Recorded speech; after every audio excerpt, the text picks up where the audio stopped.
things like the pyramid, the Coliseum, and plan to kind of stop the decay of Memphis. I'm not from here, but I've noticed that certain neighborhoods decay over time, and then we just move on to the next neighborhood. Right. And I don't think a city can survive like that. All right. The first thing I will do as specifically Whitehaven and Hickory Hill. Yeah. You always want to put a little stuff in the game. Don't you? I noticed that about you. No. All right. Well, you remind me of that part you put on the end. The first thing I'll do as mayor is tell the truth about why it got like that in the first place. See, truth is the beginning of a whole lot of stuff. As mayor, I'll say publicly, the reason our neighborhoods have decayed is because our leadership failed us. And what neighborhoods have decayed? The black neighborhoods, man. Period. So it starts with truth, right? The second thing I'll do is use those, remember what I said about relocating division offices into the neighborhood. That's the beginning of rebuilding the city, right?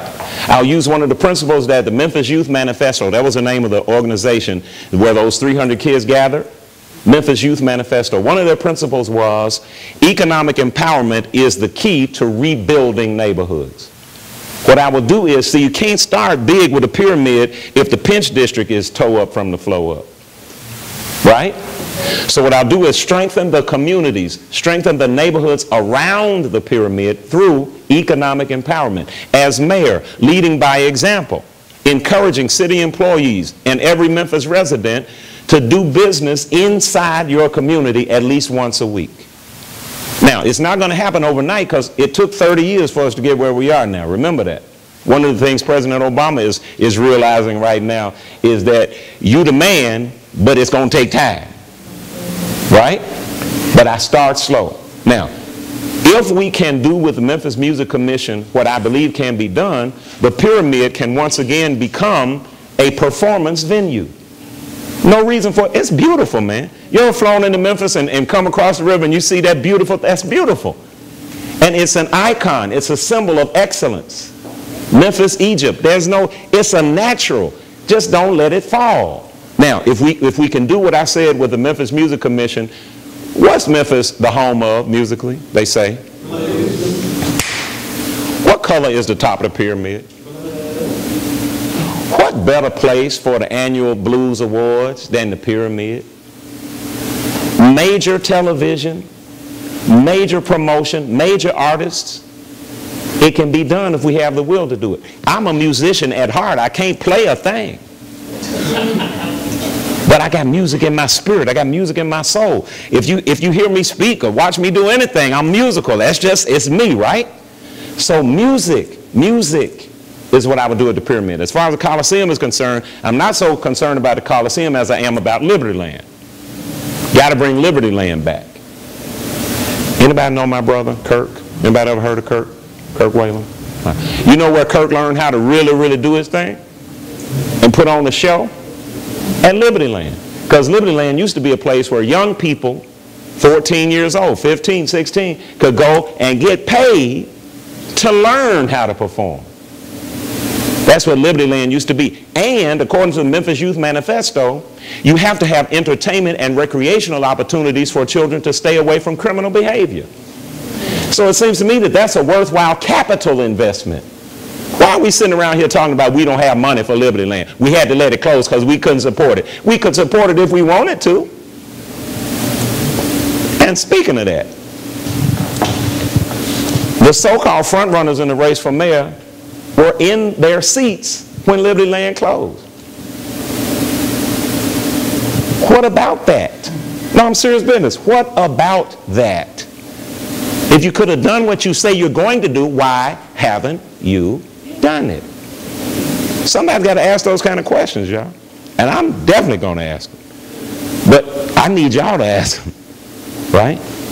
Did that answer your question? Yes. All right. Thank you. Yes, sir? Oh, the second part. Whitehaven, man. Whitehaven is straight. You hear me? Whitehaven is straight. All we got to do is capitalize on who's already down there. Who's down there? Elvis. Just make it so that the rest of the community gets the benefits. Don't spend another dime on promoting Graceland if you can't do something to build up the neighborhoods around Graceland. And the mayor can do that. Can I remind y'all of the power of a mayor? One mayor. Another Morehouse graduate. Another city. ATL. Anybody heard the name Maynard Jackson? Anybody ever heard of that name? Right? You know what he did, right? Y'all know what Maynard did? Atlanta was just, do y'all know they used to talk about Memphis and Atlanta in the same breath? It was like this. It was like, ooh, neck and neck. Who's going to get there first? Who's going to get there first? Who's going to get there first? And now Atlanta laughs at Memphis. Right? Memphis go to Atlanta to really have a good time. I see there, you smiled. I got you on that one. I got you now. Right? But you know what Maynard Jackson did? When they were getting ready to expand the airport, he said, tell you what, and I think I'm quoting him, we're not going to break ground until we have a contract that says at least whatever percentage of the vendors inside the airport are black. And they didn't believe him.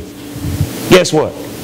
They didn't break ground until there was a contract that said people like Pascal's and other black vendors were given a spot inside the international airport in Atlanta. And now that airport is legend, man. It's legend. He, one man, one mayor, is responsible for creating no fewer than 15 millionaires. 15 millionaires. One man, one mayor. I can't wait to create some millionaires. I can't wait. I hope he's one of them, the first ones I create. And I can say, I made a millionaire. A mayor has that kind of authority as a single contracting agent for the city of Memphis. The one who signs the checks and the contracts. If I have the will to do it, I can do it. So Whitehaven, we tie it to Elvis and not let a dime go in without a commitment for the surrounding neighborhood.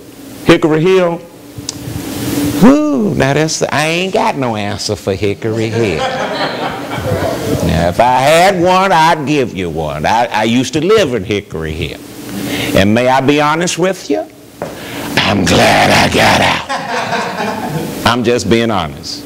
That's all I can do. I'm just like that. Okay? Hickory Hill, the problem is not so much the city, it's the people. Come on, y'all. Come on, y'all. It don't have to be called Hickory Hood. You know, if the people would take responsibility for their neighborhoods, it'd be straight. As mayor, now I can do something about that. I can go up and down the street speaking.